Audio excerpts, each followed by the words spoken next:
अस्सलाम वालेकुम जी। कैसे हैं आप सब लोग? उम्मीद करता हूँ खैरियत से होंगे। Once again welcome you all in my videos. और कल हम एक इम्पॉर्टेंट टॉपिक पे बात कर रहे थे about the Islamic banking finance, और मैंने आपको बताया था कि हम इस पे इंशाल्लाह एक सीरीज़ बनाएंगे। बिकॉज़ एक वीडियो में इस चीज़ को जानना थोड़ा मुश्किल है, हमें इसको आहिस्ता आहिस्ता डिकोड करना पड़ेगा। कल हमने बहुत बेसिक सा इंट्रोडक्शन उसके ऊपर बात की थी। आज मैं आपको कुछ ऐसी मिथ्स के हवाले से बताना चाहूँगा कि जो इस्लामिक बैंकिंग से रिलेट की जाती हैं, and you get to hear those from even very educated personnels. Even the finance educated personnels will um, say those things. तो उनमें सबसे पहले तो ये चीज़ आ जाती है कि यार खान को इधर से पकड़ो या उधर से पकड़ो, बात तो वही है। तो दे थिंक कि जो रिज़ल्ट है वो सेम है। अब मिसाल के तौर पे एक अमूमन मिसाल दी जाती है कि आपने जो है वो कमर्शियल बैंक से कर्ज़ा लिया, उन्होंने आपको 10 लाख का कर्ज़ा दिया और आपको 1 साल बाद वापस करना है और आपको 11 लाख वापस करना है। उन्होंने 1 लाख रुपये आपसे इंटरेस्ट चार्ज किया। You go to Islamic bank और वो भी यही करेंगे, 10 लाख का आपने उनसे लोन लिया और 1 साल बाद आपसे 11 लाख लेंगे। अब ये लोग को लगता है, but it's not about the thing कि कान को इधर से पकड़ो उधर से पकड़ो, बात एक ही है, ऐसा नहीं है। अब इसमें एक बहुत छोटी सी एक मिसाल मैं आपको देता चलूँ कि जो हमारे टीचर दिया करते थे, आप KFC से जिंगर लें यहाँ पे पाकिस्तान में, और सेम चिकन जिंगर बर्गर जो है वो आप इंडिया में या फिर जो है वो आप ले लें USA में। अब वो सेम कंपनी है KFC, सेम जिंगर बर्गर है, सेम रेसिपी है, सेम दोनों चिकन के हैं। इवन आप प्राइस देख लो तो वो भी चलो सेम है, एक मान लेते हैं। बट एक हलाल एक हराम है, क्यों? उसका बहुत बेसिक सा डिफरेंस ये है कि यहाँ पे जो पाकिस्तान में आपका KFC पे जिंगर बन रहा होगा, उसमें जो होपफुली कसाई यूज़ हुए होंगे वो चिकन के बचरिंग के लिए वो जो है वो उन्होंने तकबीर पढ़ी होगी। लेकिन USA में ऐसा नहीं होगा, बिकॉज़ वहाँ पे इस्लाम नहीं है। अब हालांकि एंड रिज़ल्ट बिल्कुल सेम था, but still the process was different, the initiation was different, that makes things different. तो आप सिर्फ एंड रिज़ल्ट पे बात लेके नहीं जा सकते। अच्छा जी, दूसरा, अक्सर लोग कहते हैं कि यार पाकिस्तान में इस्लामिक बैंक्स हैं वो 2 नंबरी कर रही होती हैं। उनके लिए मेरा सिर्फ एक ही जवाब है कि यार आप जो है वो सिर्फ अजम्पशंस पे चलते हैं, सुनी सुनाई बातों पे। आपने अगर कभी प्रूफ्स देखे हैं इस चीज़ के, तो फिर एक ऐसी चीज़ है कि जो आप इवन मुझसे अगर शेयर करेंगे तो शायद मैं भी लोगों से मतलब लोगों को बता भी सकूँगा।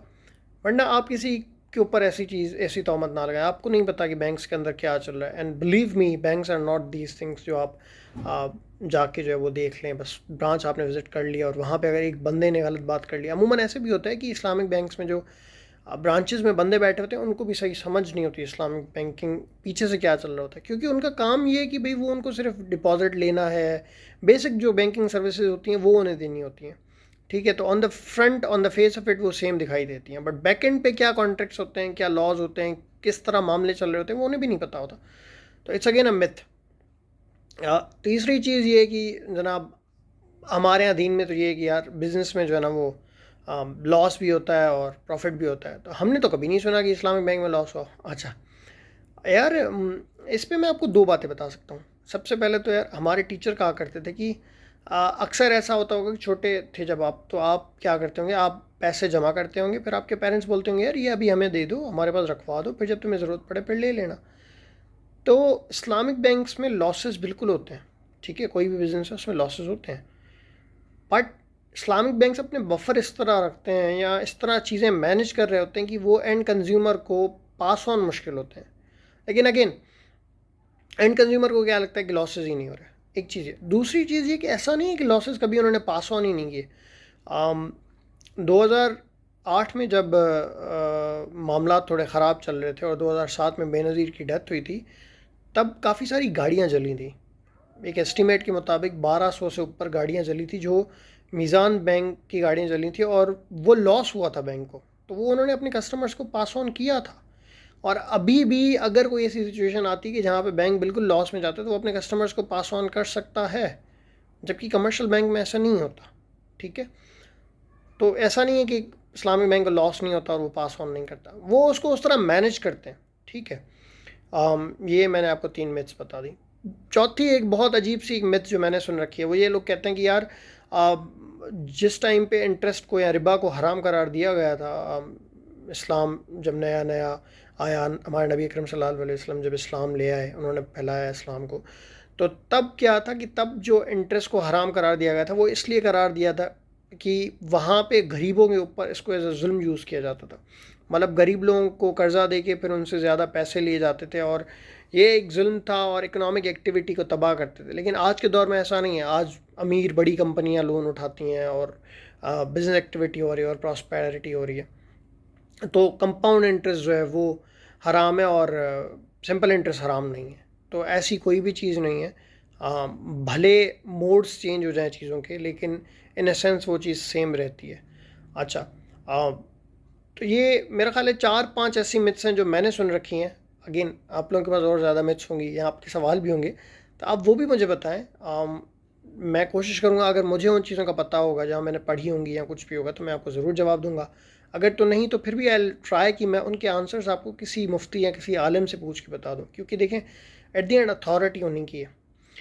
एंड पे एक चीज़ मैं ये भी बोलना चाहूँगा कि अगर इतना बड़ा तबका इस चीज़ में बिलीव करता है, इस पे रिसर्च चल रही है, इतने बड़े बड़े इंस्टीट्यूट्स रिसर्च कर रहे हैं, इतने बड़े बड़े आलिम हैं जो इस पे रिसर्च कर रहे हैं और मुत्तफ़िक आलिम है, तो क्या ये ज़रूरी नहीं कि इसकी कोई ना कोई एग्जिस्टेंस ज़रूर होगी? और फिर हमारे दीन में वैसे भी बिज़नेस को तरजीह दी गई है, तो अगर एक चीज़ को तरजीह दी गई है तो उसके हवाले से कुछ ना कुछ तो बात की गई होगी कि वो करना कैसे। तो फ़िलहाल के लिए मैं समझता हूँ ये सवाल आपके सोचने के लिए हैं और इतना काफ़ी है।